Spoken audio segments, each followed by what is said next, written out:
একই একই রে।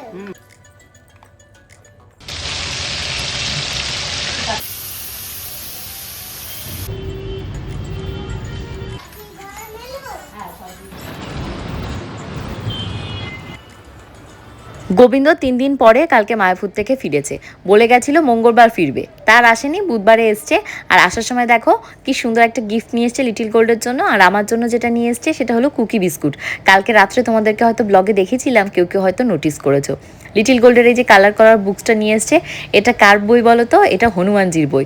আর আমি জানো তো হনুমানজিকে ভীষণ বিশ্বাস করি, যেমন বিশ্বাস করি ভাগ্যকে। তোমরা কেউ ভাগ্যকে বিশ্বাস করো? আমি মনে করি ভাগ্য এবং ভগবান দুটোই কিন্তু এক। কেন বলছি এই কথাটা আজকে ব্লগটা দেখলেই বুঝতে পারবে। কেন মুখের খাবার, রান্না করা মাছ মাংস সবজি সব হাঁড়ি কড়াই রেখে কেন আমাকে বাবার দোকানে ছুটতে হলো। আর সব থেকে যে খারাপ লাগার জায়গাটা সেটা হলো খাবার খেতে হলো বাবার ওষুধের গোডাউনে বসে। কেন এরকম চরম দুর্ঘটনা আমাদের সাথে ঘটলো, তার পাশাপাশি বাবা মায়ের হেলথ আপডেট, কবে বাবা মা ফেরত আসছে, সব মিলিয়ে আজকের ফাটাফাটি এবং মজাদার ব্লগটাকে সাজিয়েছি। হোপফুলি তোমাদের ভীষণ ভালো লাগবে। হ্যালো মাই লাভলি ভিউয়ার্স, আমি Priyanka and welcome to my channel Priyanka's time story. তো কালকে কিন্তু প্রচুর আনবক্সিংয়ের ভিডিও বানিয়েছিলাম। তো ভিডিও থেকে যে সমস্ত পিচবোর্ড শোলা ফোলা যেগুলো ছিল সেগুলো রাতে এসে পরিষ্কার করার টাইম পাইনি। আর টাইম পাবোই বা কী করে, রাত্রির যখন 3টে বাজে তখন আমি ঘুমিয়েছি। আর হয়তো তার 10 থেকে 15 মিনিট আগে লিটিল গোল্ড ঘুমিয়েছে। কারণ বললাম না এবারই ওবারই করতে করতে ওর ঘুমের প্যাটার্নটা একটু গন্ডগোল হচ্ছে। অন্যান্য দিন স্কুল থেকে আসলে 10:30 11টার ভেতর স্নান ধান খাইয়ে দাইয়ে ওকে ঘুম পাড়িয়ে দিই। 2:30 নাগাদ ঘুম থেকে উঠলে ওর আন্টি পড়াতে আসে, আর নাহলে রাতের বেলা পড়াতে আসে। আবার ধরো মানে রাত হতে না হতেই ধরো 9:30 10টার ভেতর খেয়ে দিয়ে দুজনেই শুয়ে পড়ি, যার জন্য সকালবেলা উঠতে অসুবিধা হয় না। কিন্তু এখন কি হয়েছে প্রবলেমটা, স্কুলে যেহেতু যাচ্ছে না দুদিন ধরে, এবার যেই পূজার কাছে যাচ্ছে, পূজা হয়তো সন্ধ্যে 6:30 7টার সময় ঘুমাতে যাচ্ছে, তখন ওকে ঘুম পাড়াচ্ছে। ঘুম থেকে উঠছে ধরো 8:30 9টা বাজছে। এখন তাহলে সেই মানুষের কি করে বলো তো আবার 10টা 10:30 11টার সময় বাড়িতে এসে ঘুমটা পাবে? ব্যাস ওরকম 2:30 3টে পর্যন্ত সেই ফোনা ধরা মা মনসার মতন বসে থাকছে বিছানার উপর। এবার ও না ঘুমোলে আমিও ঘুমোতে পারছি না। প্রত্যেকদিন সকালবেলা ঘুম থেকে উঠে আমার এত প্রচণ্ড মাইগ্রেনের ব্যথা হচ্ছে কি বলবো। মানে অলমোস্ট প্রত্যেক দিনই বৃষ্টিতে ভিজে ভিজে যাতায়াত করতে হচ্ছে। টোটোতে ওঠার আগে হয়তো দুফোঁটা বৃষ্টির জল পড়লেও তো মাথায় পড়ছে। আমার আবার প্রচণ্ড রোদ্দুর আর প্রচণ্ড বৃষ্টির জল, এই দুটোর একটাও সহ্য হয় না। প্রচণ্ড মাইগ্রেনের পেন হয়, যাদের হয় তারা জানবে। তো যাই হোক, ওইগুলো পরিষ্কার করতে পাইনি বলে এই দেখো মাথাটা আরও গরম হয়ে যাচ্ছে। শিবানীদি এখনও ঢোকেনি।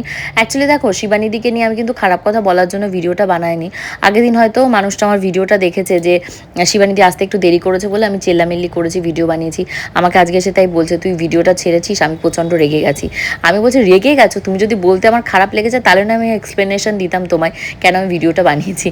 মানে মেন ব্যাপারটা কি বলো তো, ভিডিওটা আমি আগে বানিয়ে ফেলেছি, তারপরে শিবানীদি কাজে এসছে, তার জন্য ভিডিওটা কষ্ট করে বানিয়েছি, ডিলিট করবো তার জন্য ছেড়ে দিয়েছি। আমি কিন্তু পুরো ভিডিও ব্লগ যারা দেখবে আমি কিন্তু এক্সপ্লেনেশন দিয়েছি যে শিবানীদিরা পরে এসছে, ওরা আসেনি বলে আমার মাথা গরম হয়ে গেছিলো। এটা আমি নর্মাল মানুষ, আমার মতন যারা নর্মাল রয়েছে সবারই এরকম হবে। হাউস হেল্প যদি না আসে, টাইম মতন ইনফরমেশন না দেয়, তাহলে এরকমই মাথাটা গরম হয়। তো আজকেও সেরকম গজর গজর গজর গজর করছি, 12টা পর্যন্ত বসে আছি। শিবানীদি আসেনি, রান্নাবান্না কিচ্ছু করতে পারছি না, সকাল থেকে দানা পানি পেটে পড়েনি, তার জন্য আরও যেন শরীরটা খারাপ হচ্ছে। লিটিল গোল্ড ঘুম থেকে উঠে পড়ে ওকে স্নান দান করিয়ে দিয়েছি। ওর আন্টি আজকে পড়াতে আসবে বলেছিল, তারপরে ফোন করে বললো যে পড়াতে আসবে না। ও সেরিগুলোও গুলতে পারছি না, সমস্ত এটোর ভেতরে রয়েছে। তারপর টুকটুক করে সমস্ত বাসন টাসন মেজে এই যে দেখতে পাচ্ছ টেবিলের উপর যা লন্ডভন্ড হয়ে রয়েছে। বেলা 11:45 বাজছে, আমি তখনও এরকম নিয়ে বসে আছি। তো এরই ভেতর তোমাদের লিটিল গোল্ডের বাবাও ঢুকে গেছে বাজার করে নিয়ে। আমি রান্না করতে যাবো আজকে একটু চিকেন, আর ভেবেছি উচ্ছে আর আলু ভাজা করবো। আর তোমাদের লিটিল গোল্ডের বাবা গজগজ করছে যে পূজা ওপাশে রান্না করছে, দুজন দুই জায়গায় রান্না করা দরকার কি? ব্যাপারটা ওই রকম না। পূজা রান্না করছে ভালো কথা, পূজা আমাকে খেতে বলেছে ভালো কথা, কিন্তু ও ছোটো মানুষ তো, ও অত ভালো তরিজুত করে আমরা 4-5 জন খাওয়ার রান্না করতে গেলে সারাদিন ওর লেগে যাবে। ওর বাড়িতে নিমন্ত্রণ করলে দেখো না ও ধীরে সুস্থে আস্তে আস্তে সমস্ত রান্না করতে পারে, সবই করতে পারে, কিন্তু টাইম দিতে হবে। ও তো অত মানে সড়গড় শ্বশুরবাড়ির লোকজন নিয়ে সংসার করেনি, ও আর ওর স্বর্ণ নিয়ে থাকে, তো তার জন্য ওরা তো হ্যাবিট নেই। আমি যেমন বিয়ে হয়ে আসার পর থেকেই আমার সেই হেসেল ঠেলতে হয়েছে। 7জন 8জনের সংসার ছিল, 7জন 8জনের ভাত নামাতে হয়েছে, আর বিয়ে হয়ে আসার পর দিন থেকেই প্রায় বলতে গেলে।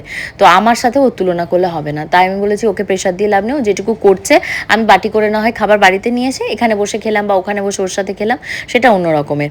তো এই যে শিবানীদিকে ফোন করে 2-4 কথা শুনিয়েছি, শিবানীদির মনটা খারাপ করে বসে রয়েছে।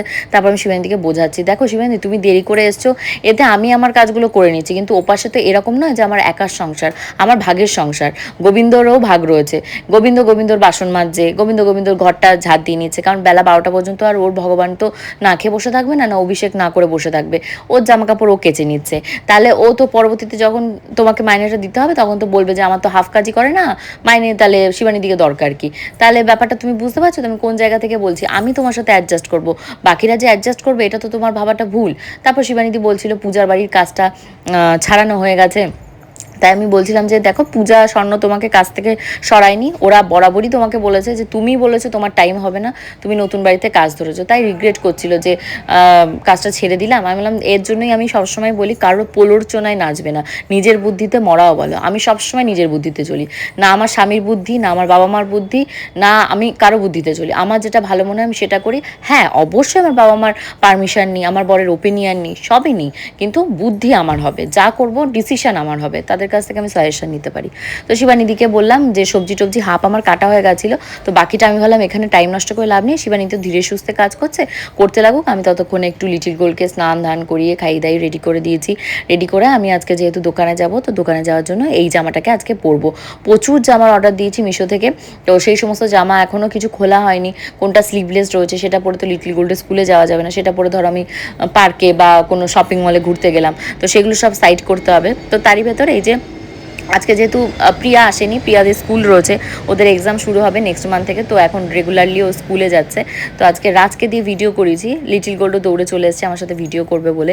এই যে দেখতে পাচ্ছ লিটিল গোল্ড যে জামাটা পরেছে, এটা কিন্তু গিনি মেনশন থেকে ওকে মনে হয় কোন বছর, প্রথম যে বছর আমি ওদের সাথে কাজ করা শুরু করলাম সেই বছর পুজোতে দিয়েছিল। খুব সুন্দর ড্রেসটা, তখন একটু বড় সাইজ ছিল, তো আমি লাস্ট বছর এই জামাটাকে ভেঙেছিলাম, ভাঙার পর আর পরানো হয়নি, তো আজকে দেখি হাতে লেগেছে, আমি বললাম পরিয়ে ফেলি, ছোটো হয়ে গেছে। তো লিটিল গোল্ড আমার সাথে জামা কাপড়গুলো মেলবে, এই জামা কাপড়গুলো শিবানীদেরই মেলার কথা, বাট দেখলাম একা একা মানুষটা কাজ করছে, অনেক কাজ করেছে আজকে। যাই হোক অনেক কাজ মানে কি, অন্যান্য দিন ওনার হাতে হাতে হেল্প হয়ে যায়, বাট আজকে হেল্প করার কেউ নেই। আমি বললাম ঠিক আছে জামা কাপড়গুলো থাক, আমি মেলে দেবো। এবার মেলতে গিয়ে তো আর জায়গায় নেই, গোবিন্দ ছাদ ভরে ব্যালকানি ভরে জামা কাপড় দিয়েছে। তারপর ভাবলাম না আমি রাতে আসছি, যদি দেরি হয় জামা কাপড় গোবিন্দ কখন কি তুলবে, গোবিন্দ যদি বেরোই কোথাও, আমি আবার এই ঘরের ভেতর দিয়েছি। শিবানীদি একটা জামাতে কমফোর্ট লাগায়নি, উনি জানেই না যে জামা কাপড় আমি কমফোর্ট দিয়ে আবার ধুয়ে আবার মেলি, তো কেমন একটা গন্ধ বেরোচ্ছে জামা কাপড় দিয়ে, আর বর্ষার জামা কাপড় তো বুঝতেই পারছো। তার জন্য আমি আবার শিবানীদিকে বললাম, শিবানীদি পরের দিন থেকে জামা কাপড়গুলো কাচলে দয়া করে তুমি একটু কমফোর্ট দিও, কারণ আমার বর 9 মাসে 6 মাসে একবার স্নান করে, তার জামা কাপড়ে কমফোর্ট না দিলে বুঝতে পারছো এমনিতেই মানে ইয়ে করা যায় না, তারপর তো কমফোর্ট না দিলে উনি রাস্তায় বেরোবেই বা কি করে। ভালো লাগে ঘর সাজানোর। এই দেখো দুটো, একটা নয় দুটো বেডশিট কিনেছি। কি কি আছে ফার্স্টের বেডশিটটার সাথে তোমাদেরকে দেখাই। একটা নয়, একটা, দুটো, তিনটে, চারটে, পাঁচটা কুশন কভার, দুটো পিলো কভার, দুটো কোল বালিশের কভার। এই দেখো, আর কি চাও? আর এই হলো বেডশিট। কত টাকায় পেয়েছি তোমাদের জন্য লিঙ্ক থাকছে আমার কমিউনিটি পোস্টের ফটোতে, সেখান থেকে তোমরা জানতে পেরে যাবে। আর এই রকম কালার তো আমার ভীষণ পছন্দ, আমার দুটো ঘরের ভেতর দুটো ঘরেই ফিট আসবে। আরেকটা নিয়েছি এরকম কালারের, বিশেষ করে আমার বেডরুমটা কালারের সাথে ম্যাচিং করে। এখানেও কিন্তু দুটো বেডশিট তোমরা মোটামুটি আমি কিনেছি 1000 টাকার ভেতর কিনেছি এই দুটো। আর এই বেডশিটটা একটু দাম কম, এই বেডশিটের দাম একটু বেশি। দুটোর কালারই ভীষণ সুন্দর, যার যেটা পছন্দ নিয়ে নিও।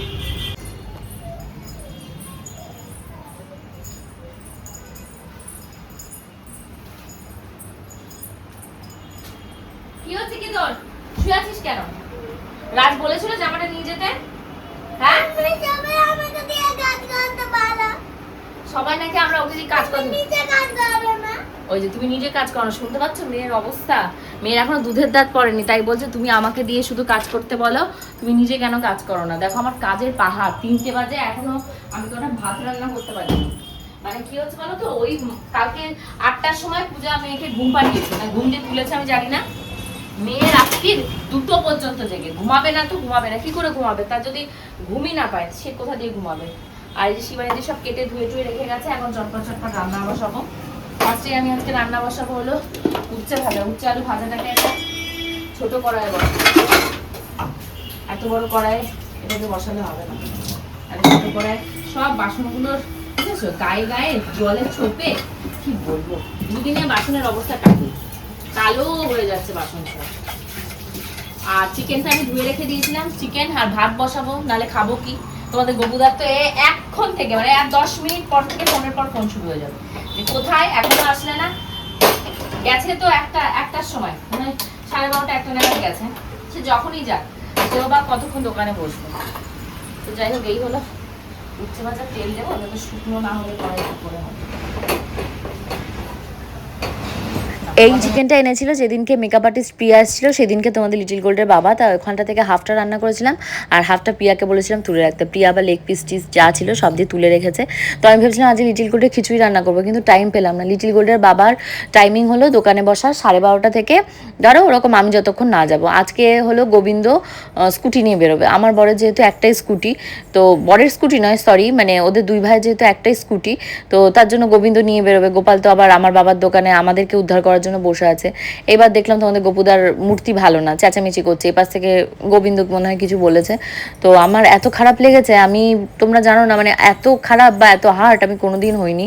মানে মুখের খাবার, রান্না করা খাবার তোমাদের গপুদা এমনভাবে ওপাশ থেকে বলেছে, মানে আমি রেখে দিই। আমি তো ভেবেছিলাম না খেয়ে চলে যাবো। তারপর আমি কষ্ট করে রান্না করেছি, মা অন্নপূর্ণা স্বয়ং এসছে রান্না বান্না করতে, আমাকে হেল্প করতে। আমি তাকে কেন অবমাননা করে রেখে যাবো? মুখের খাবার মানে অন্যের উপর আমি কোনোদিনও রাগ করবো না, কারণ এই অন্যের জন্যই এত কষ্ট করা হয় প্রত্যেকে। তো আমার লিটারালি চোখ থেকে টপটপ করে তখন জল পড়ছিল, রাত ছিল বলে আমি কান্নাকাটি করিনি। মানে ওপার থেকে এমনভাবে তোমাদের গপুদা বলেছে। তো আমি ভেবেছি, উনি প্রত্যেক দিনই বলছে যে আমি দোকানে বসতে পারবো না, বসতে পারবো। আমি বলছি এই কি অদ্ভুত ব্যাপার, তুমি যদি দোকানে বসতে নাই পারো তাহলে আমার বাবা মাকে ক্লিয়ারলি বলে দেবে যে আমি দোকানে বসতে পারবো না। তুমি এদিকে সাধুও সাজবে আমার বাবা মার সামনে, আবার এদিকে আমার উপর তুমি তো মানে হুটপাট করবে। আমি তো তোমার মুখ ঝামটা শোনার জন্য বা তোমার চোখ রাঙ্গানি দেখার জন্য এখানে দাঁড়িয়ে নেই ভাই। তো তাই বলে আমি ভাতটা, আমার সমস্ত রকম যা ছিল ভাত নিয়েছি। আমার আর লিটিল গোল্ডকেও খাওয়াতে পারিনি। হয়তো আর 10টা মিনিট টাইম যদি পেতাম তাহলে আমি চলে যেতে পারতাম। হয়তো তখন মোটামুটি 2:45 কাছাকাছি বাজে। উনি বলেছে কটায় আসবে, আমি বলেছি 2টোই। উনি দোকানেই গেছে এই একটাই, তাহলে আমি বাজারঘাট করে দিয়েছে আমাকে, তখন বাজে 12:15। তাহলে কখন আমি কি দিয়ে কি করব? উনি সেটা ভাবছে না, ম্যাজিকের মতন সমস্ত বলছে পূজা রান্না করছে সেটা খাও। আমি ওকে কেন প্রেশার দিতে যাব? গিয়ে কেন আমি ওখানে খেতে যাব? ও ভাত রান্না করবে 5 জনের, নামাতে গিয়ে হাত যদি পুড়ে যায় তার খেসারত কে টানবে? তো আমি আমার বাড়ি থাকতে আমি কেন আমার বাড়িতে রান্না করব না? এবার আমার এত রাগ হয়েছে মনে মনে, তাই ভাবছি যে ওনার বাড়িতে থাকি বলে বোধহয় এত মুখঝামটা শুনতে হয়। আমি বলে নয়, আমার তো কোনো ব্যাপার নয় ভাড়া চলে যাওয়া বা কোথাও একটা ফ্ল্যাট কিনে চলে যাওয়া, কিন্তু আমার মতন ভাবো তো যারা রয়েছে, তোমাদের গপুদার মতন মানুষ একটা ওরকম জোরে কথা বলেছে বলে আজকে আমার এত হার্ট হচ্ছে যে ভাড়া চলে যাবে এরকম একটা ব্যাপার। তাহলে কত মহিলাকে কত রকমের কত মুখঝামটা শুনতে হয়, তাদের কতটা হার্ট হয়। তো এইসব ভাবছিলাম আর তাড়াতাড়ি করে রান্না করছিলাম যে আমি মানে মুখের খাবার তো ফেলে রেখে যাবো না, রান্নাটা তো কমপ্লিট করতে হবে। তো উচ্ছে ভাজা করেছি আর চিকেনটা কোনো রকমভাবে কষিয়ে রান্না হতে হতেই ব্যাগপত্র গুছিয়ে নিয়ে চলে গেছি বাবার দোকানে। তো দোকানে গিয়েই তোমাদের গপুদা বেরিয়ে গেছে, মানে গোবিন্দকে স্কুটিটা দিতে হবে, মেবি ও কোথাও বেরোবে। তো আমি তাই মনে মনে ভাবছি যে আমার বাবা তো বলেছে তুই জামাইকে 2টো মানে গাড়ি কিনে দেবে। স্বর্ণজিৎ অলরেডি ওর গাড়ি বুকিং করে ফেলেছে রয়্যাল এনফিল্ড। রয়্যাল এনফিল্ড যেহেতু ভালো একটা মানে নিউ মডেল দিয়েছে, তো ওর মেবি ডেলিভারি হতে 1 থেকে 1.5 মাস কি 3 মাস কত বললো আমি সঠিক জানি না, তো টাইম নেবে। আর আমার বরের কপালটা ভাবো, শ্বশুরমশাই গাড়ি দেবে কিন্তু সেই গাড়ি উনি চালাতে পারবে না, কারণ আমি বাবাকে মানে ক্লিয়ারলি বলে দিয়েছি যে লিটিল গোল্ডের বাবার যে গাড়ির টাকাটা দেবে, মানে স্বর্ণকে যা কিনে দিচ্ছে আমার বরকেও সেটাই কিনে দেবে, সেম পরিমাণেরই জিনিস, সেম টু সেম।